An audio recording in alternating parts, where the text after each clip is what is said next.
No, not standing up. Oh, hang on. Oh, Right, Debbie so- is on that list. First and foremost, thank you to everybody who's come along and stayed. Yeah, not left early, Demi.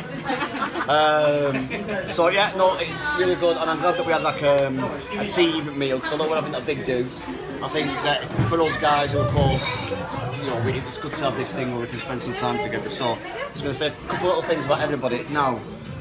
If you could name a common theme amongst our team that we all talk about, food. Okay. So I tried to associate a food with the person. So, I love it. Or a food stuff, shall we say? Some with drinks. Okay. But the first one is as. And what do you think is the food or food stuff that I would or it might something to do with food or drink to you? Well, no, it isn't actually. It's coffee, mate. The reason being is because when I asked for a coffee, mate, with my coffee, you just brought out a hot cup of coffee, mate. And that is also. I've also put like a favourite memory down of people, and that's the one that I put down for you when you brought out that coffee, mate. But to say what I like to, me and you've got a lot in common, I think. You know, like working out, like similar sort of values and stuff like that. And one thing that I've definitely learnt from you, As, is I've learnt a lot about Islam and the community and what the religion means and the peaceful side of things that nobody ever talks about really, and I think that that's really important. So, and I like going into your neighbourhood when you see all the people and everything, and you can just see how everybody gets along. So that's the thing for you, Paula. Right, what's your food? Avocado. No, it's a fish cake. Fish cake. Because she had fish cakes for her dinner for about 3 weeks in a row. Every day she had a fish cake for her dinner.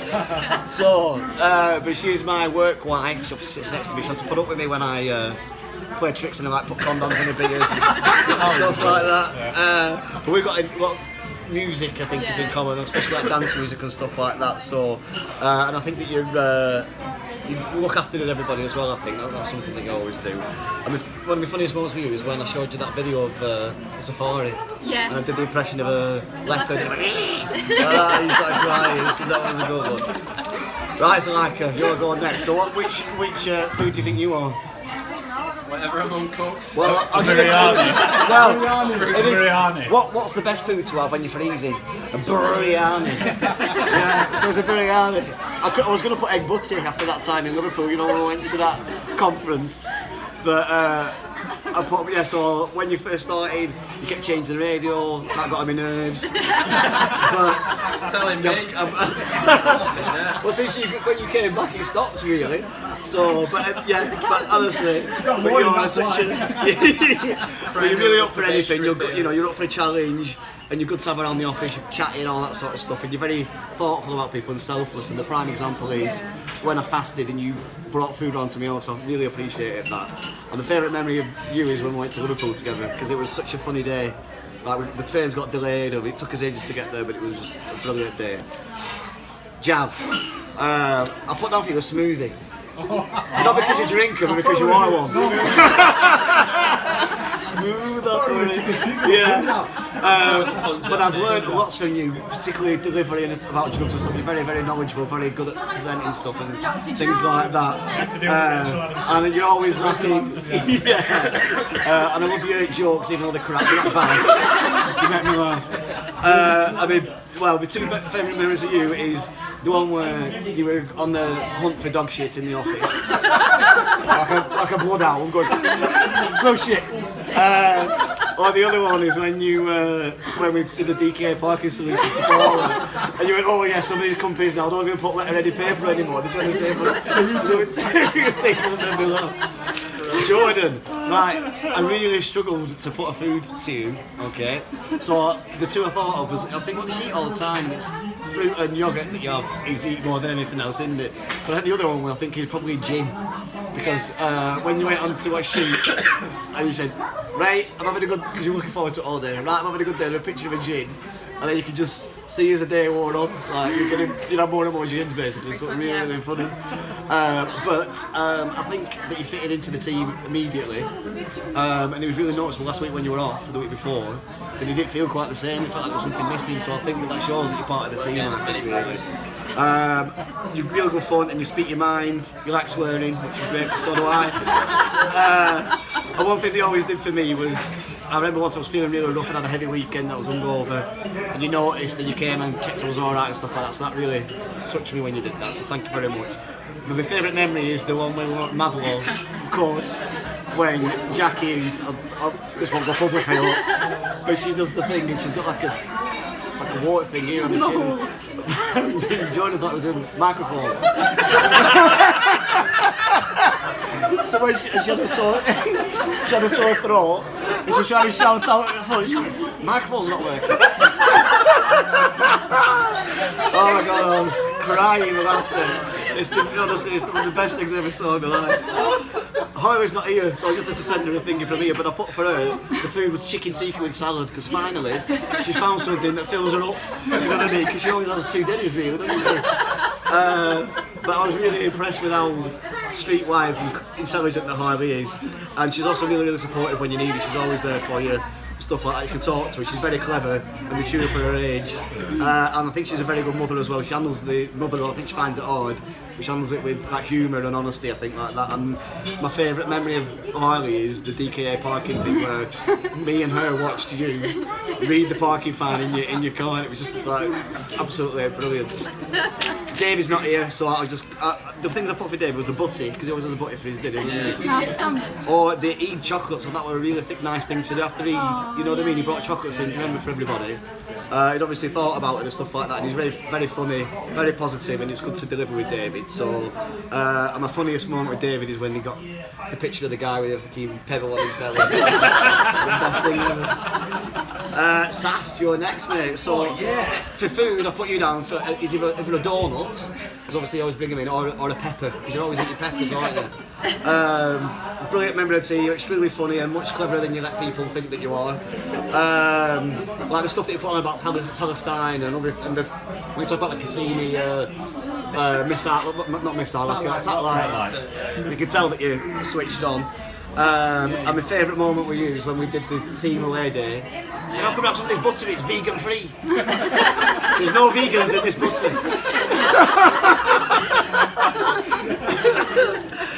Omar, you're next. Okay, so what I put down for you, I put 2 things down. The first thing I put down was celebrations, because, you know, as a Burnley fan, you don't get much to celebrate. In fact, if you seventh all of a sudden, you know, you never won the league. Everything, no.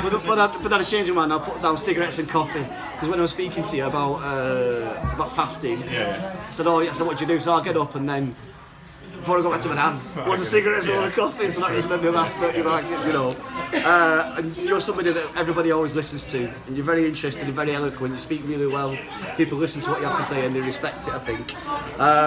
You've got a lot of dignity, you've got a great sense of humour, and you like taking the piss out of staff as well, which is always really funny. A real gentleman, and I think my best memory is, I think, when well, I had 2 good memories. One, we were in Cafe Hall, me and Hartley. We had a real good conversation and realised what a good guy you were.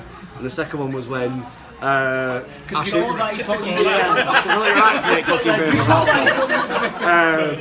and when Ashley thought I was a manager. All the stuff that we used to go along with that. So that was the best bit. Jonathan is a biscuit. Because when he had a packet of biscuits, he had to go home sick because he had too many biscuits. But when I first started, you were really supportive, looked after me, welcomed me in and stuff like that. It was a strange time coming into that team and everything like that, because obviously everyone else at Brook weren't up for it and all that sort of stuff. But you got a really good outlook on life, very funny with your spending habits and things like that, and it's really hilarious. And especially your impressions. I'm not going to say who you do impressions of, but they're good, yeah. I think you're proud of your team, and you've got a good sense of right and wrong. So yeah, I think that's the thing I'll say about you. And then Demi, I spoke about Demi already. No. Well, for food, Demi, I just put food. So any food, yeah. So she's a really beautiful person, as we all know, really enthusiastic and positive, and great with young people, full of life. And the funniest moment, I think, is when I went round to her house and the dog tried to have sex with me. I think that would be my favourite one. I attract them all. You've had a lot of time in your hands today, haven't you? Darren, right. I couldn't think of a food for you. It was either going to be a pasty, but then everyone wanted to be cool. We're going to say satsumas because you've got ginger ale, you've got like ginger balls, but nobody into that. So the person, you're the person that I'm probably most like in the whole team, most in common with music, football, movies. Very funny, very talented. You're a writer. I value your opinion a lot. Almost as good as I am at golf. You always say the right things. You're very respectful and polite. You've got good values, and you're a strong person. And my funniest moment's probably the first night in the Booking Union when we played pool that one-eyed man and he beat you. I think that was the best thing. He beat us. He beat I us. was watching. And then last but not least, of course, is Rachel. I think for you, for the food I had, is it, what's your signature dish? Salmon and potatoes? Is it all you make? That's all you make? Yeah, that's it. The fact that our group, that we all, our WhatsApp group, is called Rachel's Bitches and Horse shows how much you thought. Nobody even questions that, do they really? So you're very, very popular, got a great personality, very funny. A prime example this week of how sort of caring and thoughtful you are is that I had a rant to you this week about me feeling stressed out about the move, and you just listened to me and gave me some good advice. And then came back in and there was like a new member of staff. And you said, oh, you're alright, you find your way around and stuff like that. I just thought that's a really sweet thing to do, just to check people. That's a typical of you, I think. You always give your opinion, which is always good. And best memory, well, there's loads for you. So there's obviously, it was me when Monica studying that dog shit. The fact that when I told you when I went to that factory, we all called each other Shag or Shagger, and they were crying in laughter, and the no business like show business thing. Right, so final thing. I've loved working at here, real good memories. Top people, and some real good work as well. You can't forget about the factual work that we do. We do actually do some work sometimes. And then the final thing I think is we wanted to talk about integration model, because we always talk about integration model, but I want to talk about how different it is. If people, what we put here, all of us get on really well. It doesn't matter where we're from or what race or religion we are. And I think that is really, if people could see it, they would see how perfect. You know, we're all mates, and there's nothing like that at all. And I think it's really, really an amazing thing, really valuable. And if other people could see it, I think they'd appreciate like what it's all about, really, what life's all about. When I worked loads about like Islam and stuff like that, when I fasted, it was really, really, really humbling actually. It made me realise about like why people are so passionate about Islam, and because everybody looks after each other, everyone's supporting each other, they're really kind to each other, looking after each other. And then just for me doing that one day, I experienced it. You come round to my house, you said something nice, Olia said something nice to me. It was made me feel amazing, so I can really appreciate that whole thing. So there's something that really appeals to me. The only thing I don't like about the Islamic faith is you can't drink, otherwise I might consider it. But yeah, I think if people get it wrong like we do, and that's it. So I just want to say thanks. Everyone's always welcome in Madrid. I'm going to miss all of you, genuinely, each and every one of you, and I'll see you around.